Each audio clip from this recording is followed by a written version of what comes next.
شیطان بہت شیطانی قوتیں رکھتا ہے، لیکن اللہ کے خاص بندے شیطان سے قوی ہیں، طاقتور ہیں۔ حضرت ابو ہریرہ رضی اللہ تعالیٰ عنہ سے معروف روایت ہے، فرماتے ہیں کہ صدقے کے مال میں حضور نے مجھے امین مقرر کیا، پہرے دار مقرر کیا۔ تو کہتے ہیں میں پہرے پہ تھا، ایک شخص آیا، اس نے چادر بچھائی اور جلدی جلدی سے وہ غلہ، وہ کھجوریں، وہ مال اپنے کپڑے میں ڈالنے لگا۔ میں نے دوڑ کے اس کو پکڑ لیا، تو اس نے اپنا آپ مجھ سے چھڑانا چاہا، لیکن میرے ہاتھوں کی گرفت مضبوط تھی، وہ چھڑا نہ سکا۔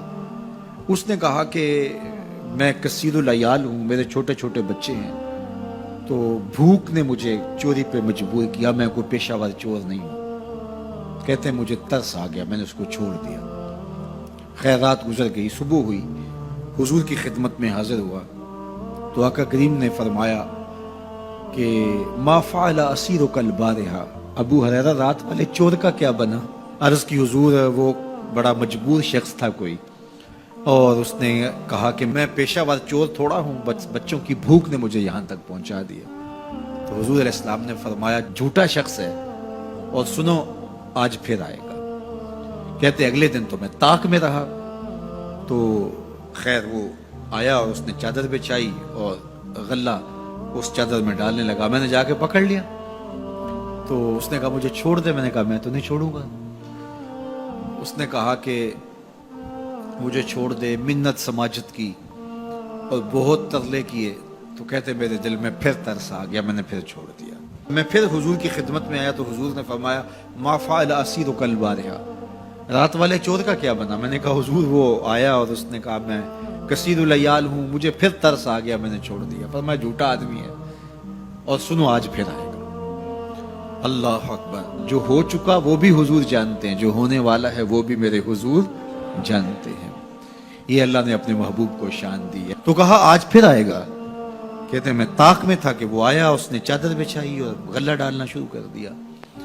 تو کہتے ہیں کہ میں پھر پکڑ لیا۔ میں نے کہا آج تو نہیں چھوڑوں گا، آج تو جو حضور کے پاس لے کے جاؤں گا۔ تو جب اس نے ترلے کیے، منتیں کی، میں نے کہا نہیں نہیں آج تو کوئی بات نہیں چلے گی۔ ایک دن ہو گیا، 2 دن ہو گیا، اب تیسرا دن ہے۔ اس نے کہا ابو ہریرہ میں تمہیں ایک بات بتاتا ہوں، اگر تمہیں اچھی لگے تو مجھے چھوڑ دو گے؟ کہا بتاؤ۔ کہا کہ جب رات سونے لگو تو آیت الکرسی پڑھ لیا کرو، فجر تک تمہارے پاس شیطان نہیں آئے گا۔ کہتے ہیں بات بڑی اچھی تھی، میں نے اسے چھوڑ دیا۔ حضور کی خدمت میں پہنچا تو پھر فرمایا وہ رات والے چور کا کیا بنا؟ میں نے کہا حضور اس نے مجھے یہ وظیفہ بتایا۔ حضور نے فرمایا بندہ تو جھوٹا ہی تھا لیکن بات سچی بتا گیا۔ اور پھر فرمانے لگے ابو ہریرہ جانتے ہو وہ 3 دن جو آتا رہا وہ کون تھا؟ میں نے کہا اللہ و رسولہ عالم۔ فرمایا وہ خود ہی تو شیطان تھا۔ 3 دن جو آتا رہا وہ خود ہی تو شیطان تھا۔ اب شیطان بڑا تگڑا ہے، لیکن ابو ہریرہ پکڑے تو چھڑا نہیں سکتا۔ یار ابو ہریرہ پکڑے تو شیطان چھڑا نہ سکے، اگر حضرت عمر پکڑ لیں تو یہاں تو آ گیا نا، حضرت عمر کے سامنے تو آنے کی ہمت بھی نہیں کرتا۔ ان الشیطان یفر من ظل عمر، شیطان میرے عمر کے سائے کو دیکھ کے بھی بھاگ جاتا ہے۔ تو شیطان بڑا طاقتور ہے، بڑا قوی صحیح، لیکن اللہ کے مخلص بندوں کے مقابلے میں وہ بہت کمزور ہے۔ اس لیے اس راستے پہ اگر چلنا ہو تو کسی طاقتور کے ساتھ چلیں تاکہ یہ کمزور سمجھ کے حملہ آور نہ ہو جائے۔ تو ہم نماز کے اندر جب کھڑے ہوتے ہیں تو اس وقت اللہ سے سیدھی راہ جو مانگ رہے ہوتے ہیں، تو یہ نہیں مانگ رہے ہوتے کہ سیدھی راہ دکھائی دے۔ ہم دیکھ چکے ہیں حضور کے صدقے سے، تبھی تو کلمہ پڑھا ہے۔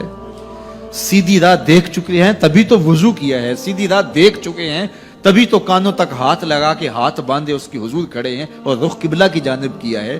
دیکھ چکے ہیں، لیکن آج نماز کے اندر ہم یہ کہہ رہے ہیں اہدنا الصراط المستقیم، مالک راہ دیکھ تو چکے ہیں لیکن پہنچنا بڑا مشکل ہے۔ راستے میں شیطان بھی کھڑا ہے، نفس بھی کھڑا ہے، کہیں راستہ خراب نہ ہو جائے، ساری زندگی کی کمائی کہیں لٹ نہ جائے۔ اس لیے اللہ سے مانگا کہ مالک ہم کمزور ہیں، ہمیں کوئی مان نہیں ہے کہ ہمیں راستہ دیکھ لیا تو منزل پہ پہنچ جائیں گے۔ قدم قدم پہ شیطان ہے، نفس موجود ہے، مالک تو دستے کرم بڑھا اور ہمیں منزل تک پہنچا دے۔ اور جب وہ کرم کرے گا تو پھر پہنچتے ہوئے دیر نہیں لگے گی۔